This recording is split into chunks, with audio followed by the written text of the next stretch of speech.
यावर्षी विजयादशमी देशासाठी अतिशय खास असल्याचं पंतप्रधान नरेंद्र मोदींनी म्हटलंय। सर्जिकल स्ट्राईक करत भारतीय लष्कराने दहशतवाद्यांच्या तळावर हल्ले केले। या सर्जिकल स्ट्राईकचं देशभरातून कौतुक होते आणि त्यामुळेच यावेळी आपण विजयादशमीचं स्पेशल सेलिब्रेशन करणार असल्याचं त्यांनी सांगितलंय।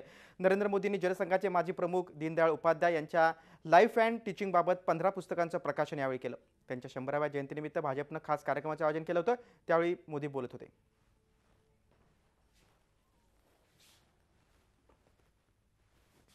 राष्ट्र में जो सेना है वो सेना अत्यंत सामर्थ्यवान होनी चाहिए और तब जाकर के राष्ट्र सामर्थ्यवान बनता है। ऐसे समय में भारत ने अपने मूलभूत चिंतन के आधार पर विश्व की अपेक्षाओं को पूर्ण करने के लिए अपने आप को सामर्थ्यवान बनाना समय की मांग है और उस मांग को पूरा करने के लिए 125 करोड़ देशवासियों ने कर्तव्य बोध के साथ, संकल्प के साथ उसकी परिपूर्ति के लिए प्रयास अविरत रूप से करना अनिवार्य हो गया है।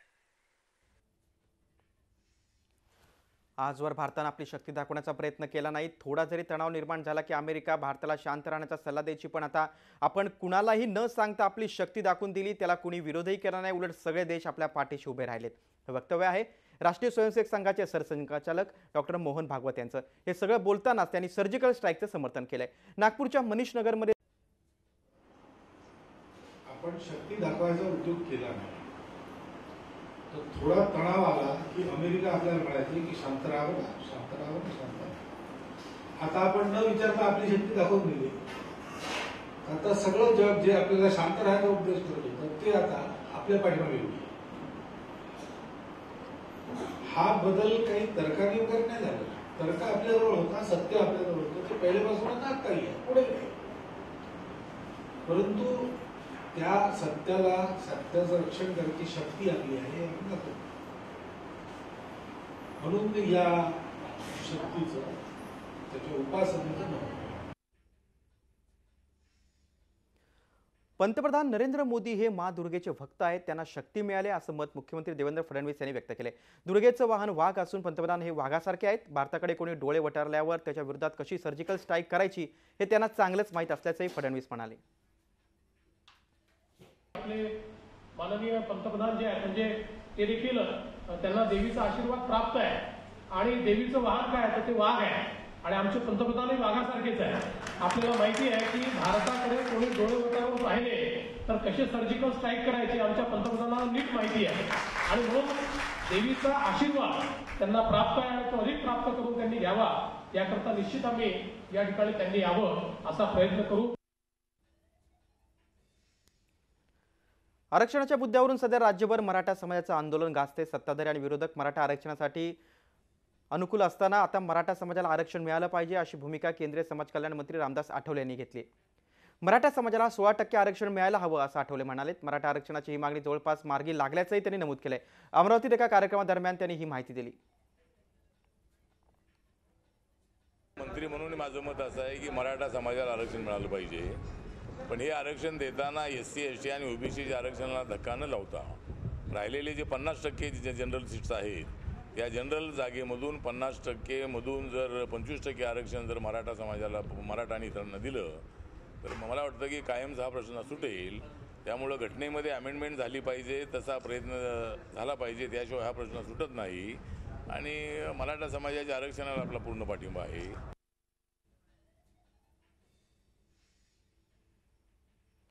नाशिकमधल्या कथित बलात्कार प्रकरणी आरोपीला अटक करण्यात आली असून लोकांनी शांतता राखावी असं आवाहन मुख्यमंत्र्यांनी तसंच राष्ट्रवादी काँग्रेसचे अध्यक्ष शरद पवार यांनी केले। या प्रकरणी लवकरात लवकर आरोपपत्र दाखल करण्यात येईल आणि आरोपीवर योग्य कारवाई केली जाईल अशी ग्वाही मुख्यमंत्र्यांनी दिली।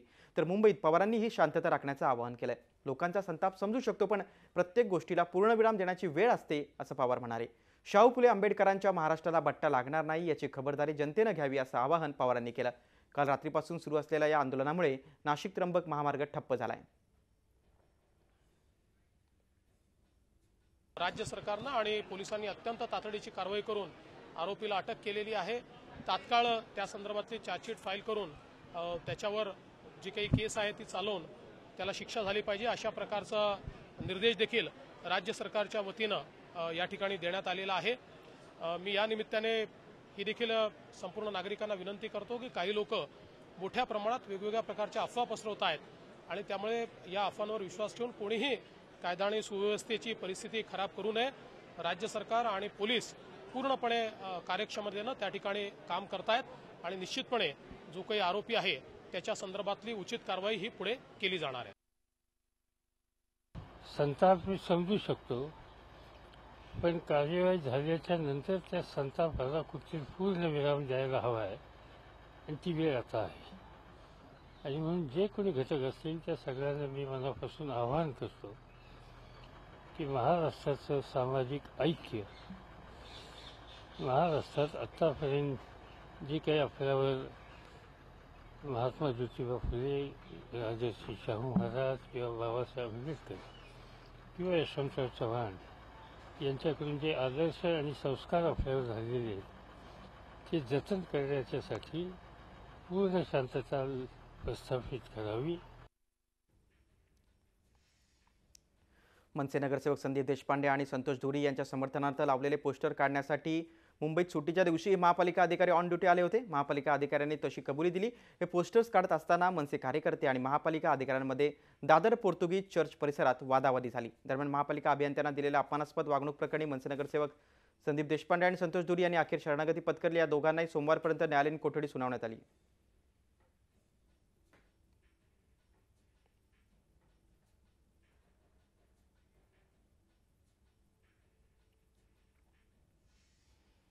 खड्ड्यांबाबत महापालिका यंत्रणेला अखेर जाग आली. काल रात्री आणि आज सुट्टीच्या दिवशीही रस्त्यांवरील खड्डे बुजवण्याचं काम युद्धपातळीवर हाती घेण्यात आलंय. रस्ते विभागाचे मुख्य अभियंते संजय दराडे या कामावर लक्ष ठेवून आहेत. मनसे विरुद्ध महापालिका अभियंते हा वाद विकोपाला गेलाय.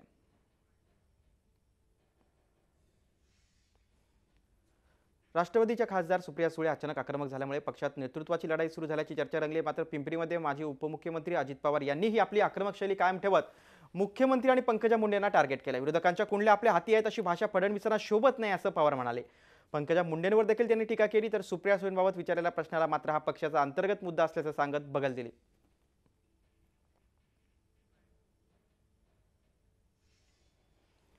मुख्यमंत्र्यांनी विरोधी पक्षाच्या नेत्यांवर खालच्या भाषेत केलेली टीका चुकीची असून त्यांची भाषा मुख्यमंत्री पदाला शोभणारी नसल्याचं विधान काँग्रेसचे प्रदेशाध्यक्ष आणि खासदार अशोक चव्हाण यांनी केले.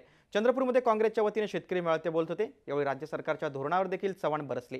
लोकांचा सरकारवर विश्वास नसल्याचं यावेळी चव्हाण म्हणाले. तसंच शेतकऱ्यांबाबतचं सरकारचं धोरण हे फसवणूक असल्याची टीकाही त्यांनी केली.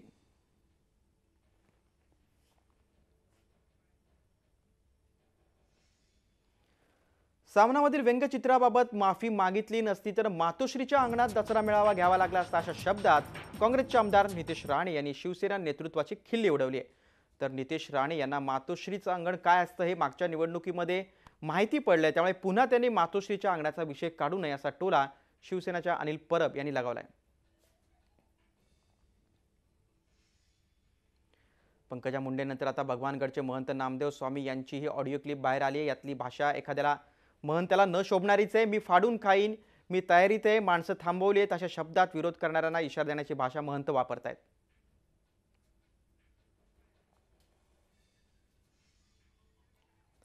पंकजा मुंडे यांच्या भाषणाला परवानगी द्यावी यासाठी आपल्यावर अहमदनगरच्या पत्रकाराकडून दबाव टाकण्यात येत होता आणि त्याला दिलेलं उत्तर म्हणजे ही क्लिप असल्याचं भगवानगडचे महंत नामदेव शास्त्री यांनी म्हटलंय. तसंच या क्लिपचा आपल्याला अभिमान असल्याचंही त्यांनी झी24 तासशी बोलताना म्हटलंय.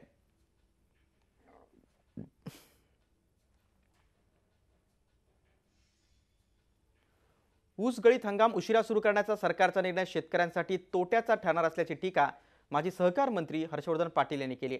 यंदाचा ऊस गळीत हंगाम 1 डिसेंबरपासून सुरू करण्याचा निर्णय मंत्री समितीने घेतलाय. त्यापूर्वी कारखाने सुरू केल्यास प्रत्येक दिवशी प्रतिटन 500 रुपये दंड आकारण्याचा निर्णय झालाय. या निर्णयाचा मुख्यमंत्र्यांनी फेरविचार करावा अशी मागणी हर्षवर्धन पाटील यांनी केली.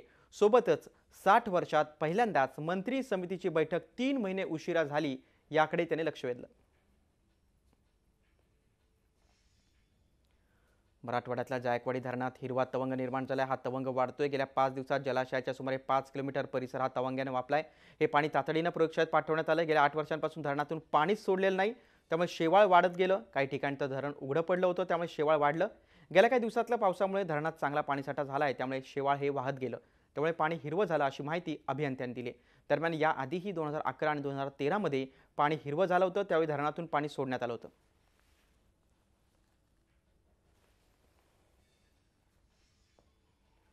उजनीत अवैधरित्या वाळू उपसा करणाऱ्या 10 बोटींवर इंदापूरचे तहसीलदार श्रीकांत पाटील यांनी मोठी कारवाई केली.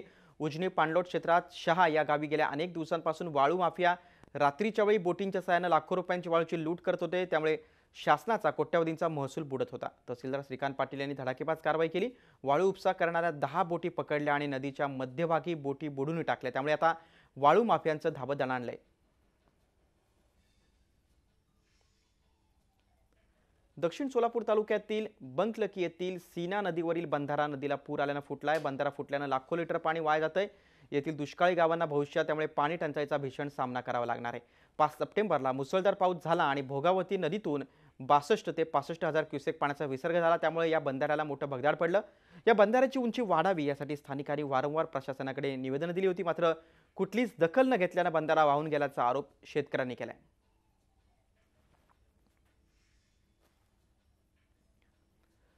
शारदीय नवरात्र उत्सवामुळे तुळजापूरच्या तुळजाभवानी मंदिरात भक्तांची गर्दी वाढते. नवरात्र काळात मंदिरातल्या गाभारा गेटचा वापर मोठ्या प्रमाणात वाढलाय. या गेटवर बंदोबस्ताला तैनात असलेले पोलीस कुठलीही तपासणी न करता विशेष मर्जीतल्या लोकांना मंदिरात थेट प्रवेश देत आहेत आणि वशिलेबाजीचा हा सर्व प्रकार झी24 तासच्या कॅमेऱ्यात कैद झालाय. गंभीर बाब म्हणजे सध्या परिस्थितीत अशा निष्काळजीपणा होण्याची शक्यता नाकारता येत नाही. या निष्काळजीपणामुळे मंदिराच्या गाभाऱ्याला धोका निर्माण होण्याची शक्यताही नाकारता येत नाही. याची वरिष्ठ पोलिसांनी दखल घेणं आता गरजेचं झालंय.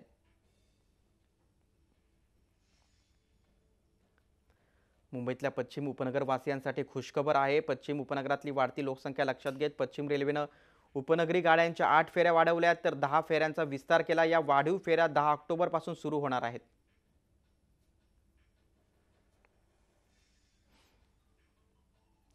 राज्यात सर्वत्र पावसानं कृपा दाखवली असली तरी धुळे आणि नंदुरबार जिल्ह्यावर पाऊस रुसलाय. धुळे आणि नंदुरबार जिल्ह्यात सरासरी इतकाही पाऊस पडला नाही. अनेक महसूल मंडळात पावसानं 50% सरासरीही गाठलेली नाही. महत्त्वाच्या ऑगस्ट सप्टेंबर महिन्यात पावसानं पाठ फिरवल्यानं शेतकरी राजा हवालदिल झालाय. शेतीत काम नसल्यानं मजुरांवर बेरोजगारीचे कुऱ्हाड कोसळले, त्यामुळे शेतीची कामं मिळत नसल्यानं मजुरांवर स्थलांतराची वेळ आली. आठवड्यातले काही दिवस देखील काम मिळत नसल्यानं मजुरांवर उपासमारीची वेळ आली. त्यातच नुकत्याच झालेल्या पावसानं तडाखा दिल्यानं मजूर अधिकच अडचणीत सापडलेत.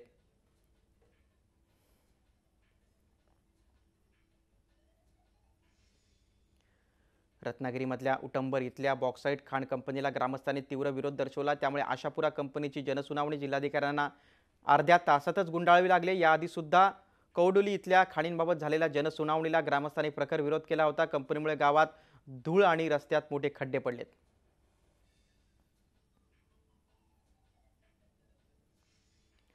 अनुसूचित जाती आणि जमातीच्या आरक्षणाला हात न लावता मराठा, ब्राह्मण किंवा अन्य कुठल्याही समाजाला आरक्षण द्यायला आपला कुठलाही विरोध नसल्याचं केंद्रीय सामाजिक न्याय राज्यमंत्री रामदास आठवले यांनी म्हटलंय. उलट सरकारनं आरक्षणाची मर्यादा 50% वाढवून 75% करावी अशी मागणी त्यांनी नागपुरात केली.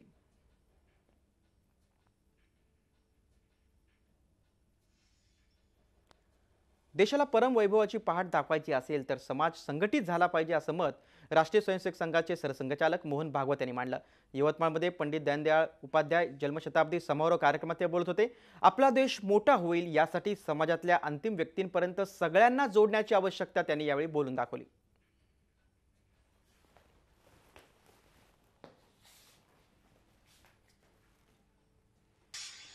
अमेरिकेत अध्यक्षपदाच्या निवडणुका जेमतेम महिन्यावर आलेल्या असताना रिपब्लिकन पक्षाला मोठा फटका बसलाय. रिपब्लिकन उमेदवार डोनाल्ड ट्रम्प यांनी 2005 साली एका मुलाखतीत महिलांबाबत अत्यंत आक्षेपार्ह आणि अपमानकारक विधान केल्याचं समोर आलंय. ट्रम्प यांची भाषा इतकी अश्लील आहे की या 1.5 मिनिटांच्या एका ऑडिओ क्लिपमुळे संपूर्ण रिपब्लिकन प्रचार हा पत्त्यांच्या बंगल्याप्रमाणे कोसळल्याचं मानलं जातंय. खुद्द पक्षाचे अनेक सिनेटर्स आणि गव्हर्नर यांनी ट्रम्प यांचा पाठिंबा काढून घेतल्याचं जाहीर केलंय. त्यानंतर ट्रम्प यांनी बिनशर्त माफी मागितली असली तरी निवडणुकीतून माघार घेण्यास ठाम नकार दिलाय. ट्रम्प यांची तिसरी पत्नी आणि पूर्वाश्रमीची मॉडेल मेलिनिया यांनीही अमेरिकन जनता या माफीचा स्वीकार करेल असं सांगत आपल्या पतीची पाठराखण केली. मात्र पुढच्या महिन्यात होणाऱ्या निवडणुकीचा निकाल आता हिलरी क्लिंटन यांच्या बाजूने लागल्याचं जवळजवळ निश्चित झालंय. अमेरिकेतील फ्लोरिडामध्ये आलेल्या मॅथ्यू वादळामुळे मोठ्या प्रमाणात नुकसान झालं. या वादळामुळे 25 ते 30 बिलियन डॉलरचं नुकसान झाल्याचा अंदाज आहे. यापूर्वी 2005 मध्ये आलेल्या कटरीना वादळामुळे फार मोठ्या प्रमाणात नुकसान झालं होतं. त्यानंतर आलेलं हे सर्वात मोठं वादळ आहे. चीनमध्ये आलेल्या एरे समुद्री वादळामुळे फार मोठ्या प्रमाणात नुकसान झाले। दक्षिणी चीन भाग या वादळामुळे प्रभावित झाला। या वादळाची तीव्रता पाहता सरकारनं ब्ल्यू अलर्ट जारी केलंय, तर मच्छीमारी करणाऱ्या बोटींना समुद्रात जाण्यास मनाई करण्यात आली आहे। जपानमधील क्युशू बेटावरील माउंट असो ज्वालामुखीचा अचानक उद्रेक झाला। या उद्रेकामुळे आसपासच्या परिसरात राख आणि धुराचं साम्राज्य पसरले, मात्र या घटनेत कोणतीही जीवितहानी झाली नाही।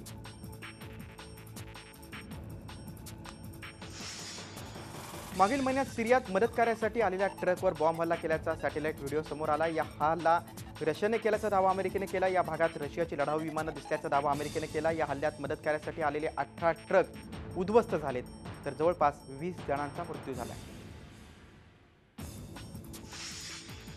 जर्मन पोलिसांनी विमानतळ आणि रेल्वे स्टेशनवर हल्ल्याचा कट उधळून लावलाय। पोलिसांनी गुप्त माहितीच्या आधारे एका फ्लॅटवर धाड टाकून स्फोटकं जप्त केली। या प्रकरणी 3 सिरियन नागरिकांना अटक केली आहे, तर 1 जण फरार आहे।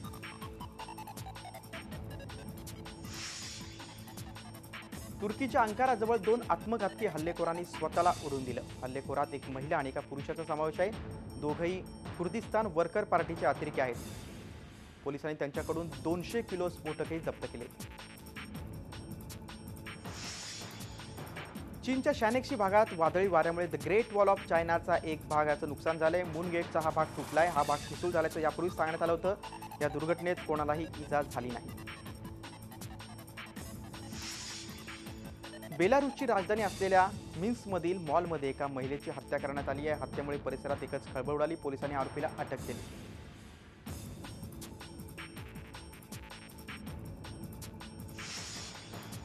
यमनमध्ये एका अंतिम संस्कारादरम्यान सौदी सैनिकांनी केलेल्या हवाई हल्ल्यात 140 जणांचा मृत्यू झाला, तर 100हून अधिक लोक जखमी झालेत। हुती बंडखोर गृहमंत्र्यांच्या वडिलांचं अंतिम संस्कार करण्यात येत होते, त्यावेळेस हा हल्ला करण्यात आला, मात्र सौदी सैनिकांनी हा हल्ला न केल्याचं सांगितलं। रशियाने पोलंड आणि लिथुआनिया जवळ असलेल्या कलिनिग्राद भागात अणुहल्ला करण्यास सक्षम असलेल्या इस्कंदर मिसाईल तैनात केले। रशियाने उचललेल्या या पावलामुळे लिथुआनियाच्या विदेश मंत्री लिनास यांनी चिंता व्यक्त केली, तर सैन्य अभ्यास करण्यासाठी असं पाऊल उचललं गेल्याचं रशियाच्या संरक्षण मंत्र्यांनी स्पष्ट केलं।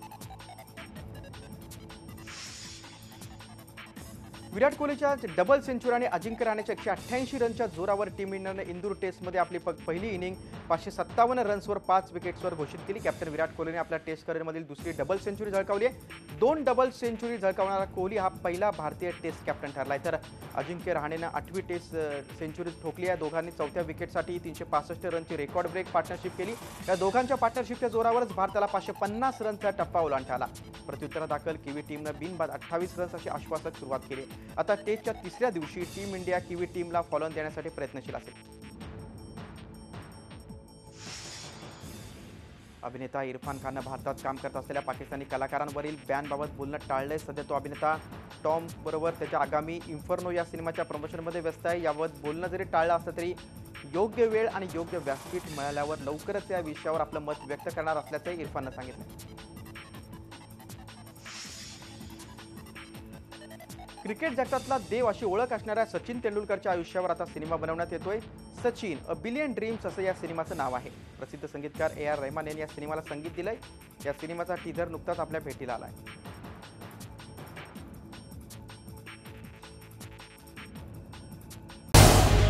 झी 24 तास रहा एक पाऊल पुढे।